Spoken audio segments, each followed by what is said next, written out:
Welcome back, everybody, to Law with Derrin. This is episode 2. I had an absolute blast recording episode 1. Got a lot of great feedback. A lot of people emailed me, asking me questions. So I'm really excited to do this for you guys. So let's get right into it, okay? One of the questions I received from a listener had to do with rideshare or the gig economy. Uber, Lyft, Grubhub, Uber Eats, DoorDash, all those things, and how the insurance for those companies plays in because the gig economy is growing. People are experimenting with Uber and Lyft for themselves, and people really need to understand exactly what kind of coverages that they have. So let's get right into it, okay?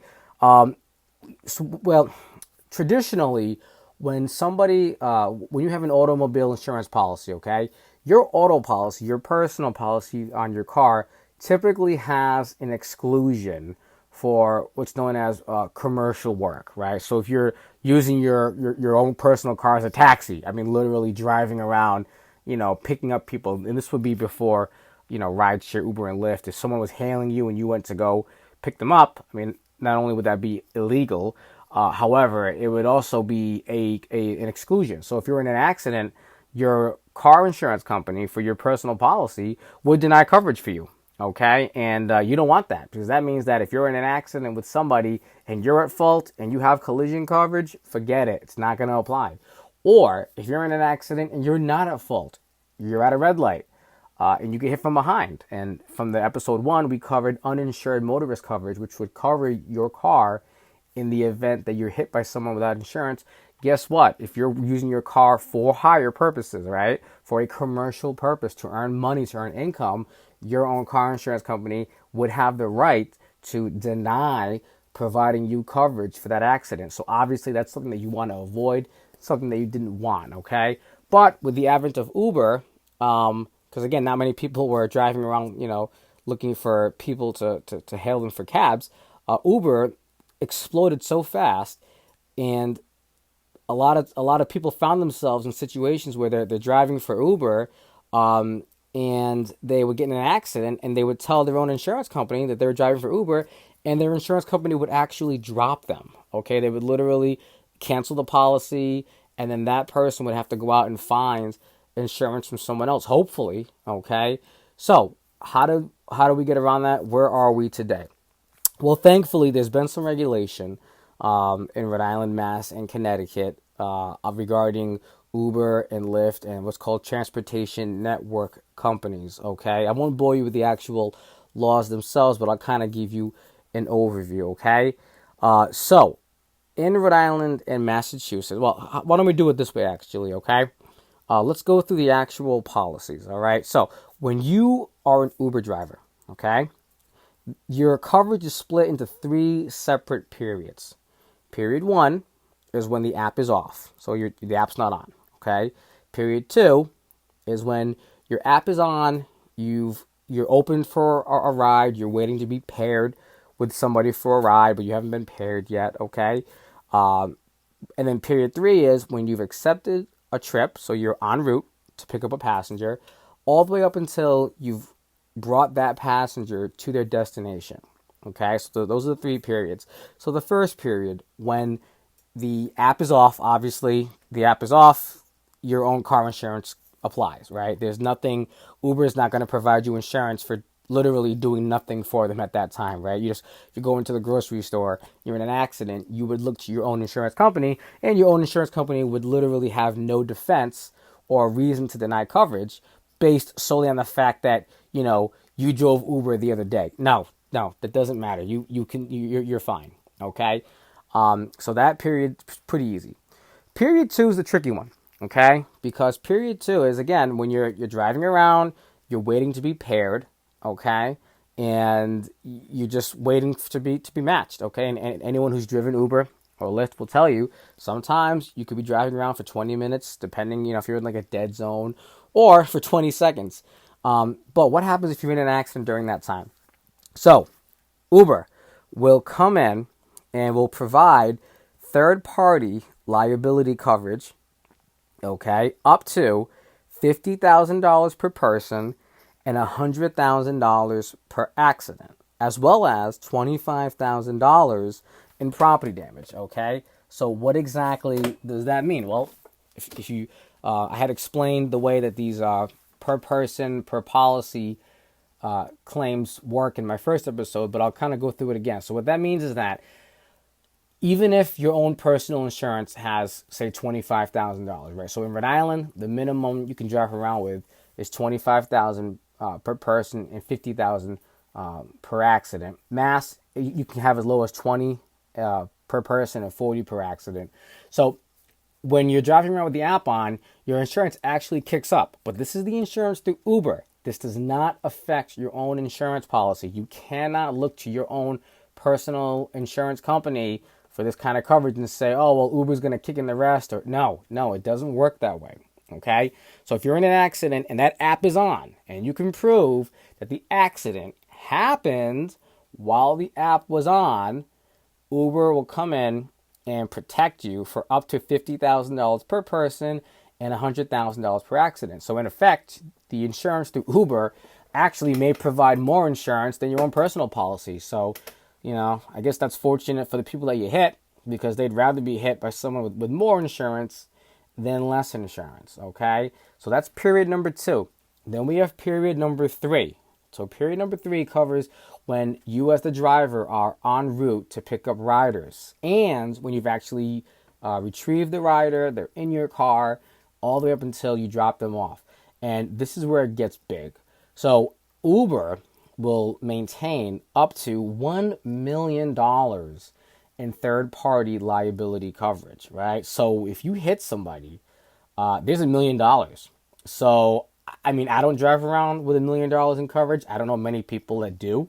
But if, as a person, as a member of the public, if I'm going to be hit by somebody, it might as well be someone, who's working for Uber or has a passenger, or at least has accepted a trip and is en route, because that $1 million is big. Okay, that should cover a good majority of damages. Obviously, it may not cover all damages, which would be surprising, given that $1 million is a good amount of money.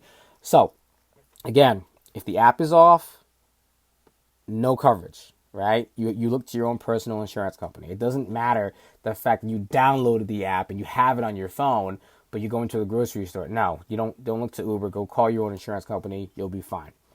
Period 2, you're waiting to get, connected with a passenger. That's where the $50,000, $100,000 comes in.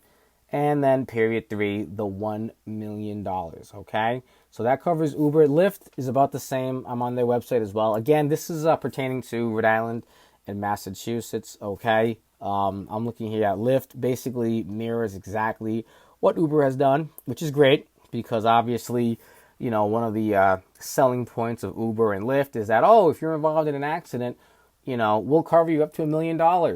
Okay.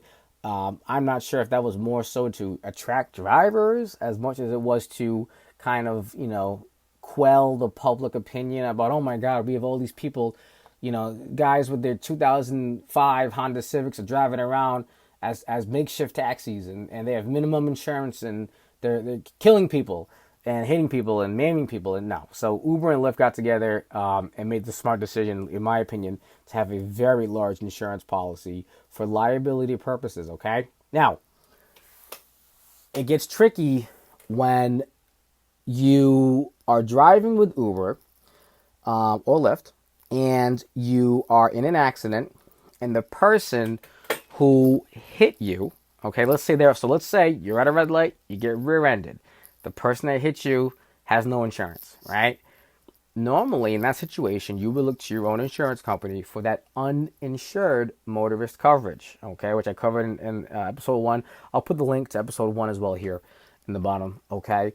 And the issue that can happen, though, is so in that situation, Uber and Lyft only provide you the same coverage. So they basically will mirror the coverage that you already had on your own policy. So this is interesting, right? So that means that if you have, a low, cheap, we'll call it affordable policy, where you've chosen to waive or reject uninsured bodily injury and uninsured property damage coverage, then Uber and Lyft also will provide that exact same coverage, which is no coverage. Okay, so Uber and Lyft do not provide uninsured motorist coverage. Okay, so if you're hit by someone that doesn't have insurance and you didn't have that kind of coverage on your own policy before you left the house that day, forget it. Uber and Lyft aren't going to come in. Okay, or if you're hit by someone who hits you and flees the scene, and it's on video, it's on multiple, corner store and gas station videos, clear cut. You're hit by some jerk who drives away. Okay, don't bother, looking to either your insurance company or Uber and Lyft, because Uber and Lyft are not going to cover you. Okay. Oh, but strike that. They'll only cover you if you already have that exact coverage on your own policy. So this is kind of weird because, in my opinion, it's like, well, if I had it on my own policy and I'm in an accident, Uber and Lyft will come in and pay, right, in the event that I'm hit by an uninsured driver. But what benefit do they get by me having had that insurance already on my own policy? You see what I'm saying? It just doesn't make any sense to me. I think they should just provide it.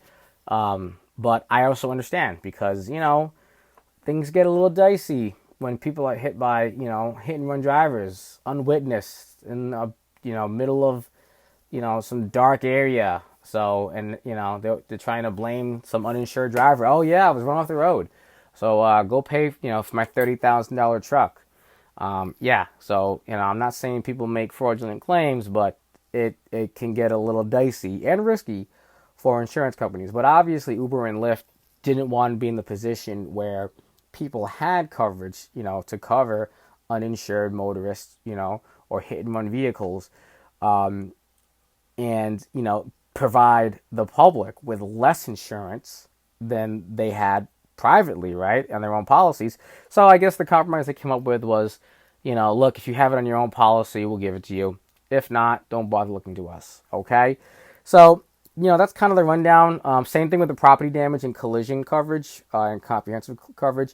I'll probably cover those two in depth in a later video. Okay. The difference between collision and comprehensive. All right. So that covers Uber and Lyft. As far as Grubhub and DoorDash, there's nothing. There's literally no insurance. You are an independent contractor. You are not an employee. If you're in an accident and you're doing Grubhub or DoorDash, don't bother calling them because they're going to tell you to contact your own insurance company. And, at that point, you run into a situation where, your own insurance company is going to ask you, oh, what were you doing at 3 a.m., in Providence or Boston and this neighborhood, when you live an hour away? And then you have to explain that, you were dropping off some food for hire. And that could lead to a policy exclusion. Okay? So, hope that if you're in an accident, the person that hit you has insurance because, and you don't have to talk to your own insurance company because if you do, they might not like what you tell them. Okay? And actually, very quickly, I want to also explain, I want to read you guys a quick section. So in Massachusetts, there is no freedom of contract for insurance policies. Everybody has the same policy. Everybody, your aunt, your uncle, your grandma, everybody. And I want to read to you, and for those of you who are curious, and I'll post the link to the Mass Auto Policy. Again, same policy for the entire state. On page 5, bottom of page 4, when it talks about where they, who they'll cover for bodily injury to others, and paragraph 4 in part 1 says, we will not pay or defend, and it says, for accidents while your auto is being used as or is available for use as a public or livery conveyance, including a vehicle for hire through a ride-sharing program. Okay? This is ride-sharing program, car-sharing program, and transportation network service, which operate under an agreement and for compensation. So boom, it's right there, literally in the Mass Auto Policy. Okay, so hopefully you guys, I've clarified some questions some of you may have. If you do have any other questions, please, feel free to comment in the video or email me, lowwithderrin@gmail.com. I'll be more than happy to answer any questions you have. as well as do a follow-up video for you guys. So yeah, hope you guys enjoyed the episode. Have a great week, and like, comment, subscribe to the videos, and reach out to me if you have any questions. Thanks, and have a great day.